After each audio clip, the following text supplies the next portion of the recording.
Selamat datang ke Sekolah Game. Jadi video hari ni kita nak tengok cara macam mana kita nak menambah rambut atau groom daripada fabs. Okay. Jadi dekat sini kita dah ada beberapa jenis rambut. Okay. Beberapa jenis rambut yang kita boleh guna. Tapi saya nak tambah rambut daripada fabs. Okay, jadi cara dia, kita pergi ke content drawer. Okay. Saya pergi dekat folder MetaHuman dekat sini. Okay, ni kat mana-mana pun boleh, tak kisah. So, saya klik add. Ada fabs dekat sini, kita buka fabs. Okay, kita cari dekat fabs, kita cari groom. Okay, jadi ini adalah groom. Kita boleh tukar price supaya kita boleh dapat free. Ada yang dah jual kat sini. Jadi kalau anda nak buat rambut jual pun boleh. Jadi kita ambil yang free saja. Kita tengok. Jadi dekat sini ada beberapa jenis rambut yang daripada ada daripada Epic, ada Pink Ninja Studio.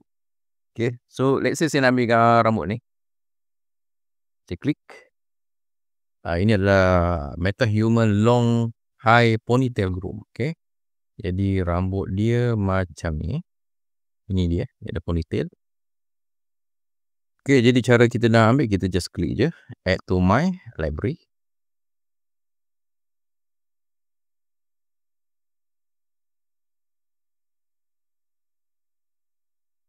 Right, confirm.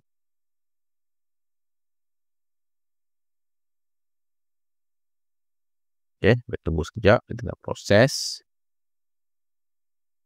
Okay, saya klik add to my library. Sekali lagi. So, dia akan masuk ke library add to project.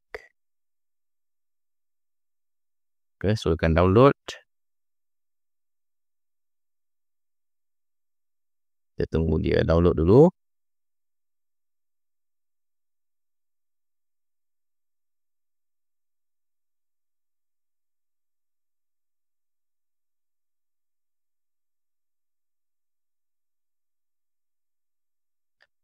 Okay. Kita nak import.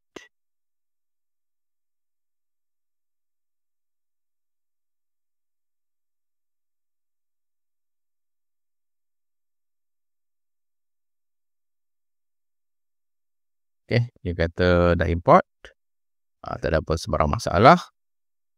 Okay, saya tutup. Dan kita tutup fabs. Jadi kita nak tengok kita punya ponytail. Ponytail kita ada tak dekat sini. Kita check dekat content drawer. Fabs, MetaHuman. Ini dia. So, ini dia kita punya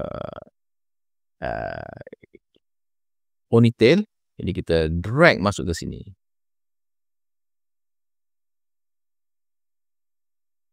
Ini dia. Long high ponytail. Saya double klik. So, dia akan tukarkan rambut ni lah, ponytail ni kepada karakter kita. Jadi, dia slow sikit. Okay, kita tunggu sekejap. Itu dia, ponytail. Alright, jadi itu saja video untuk kali ini.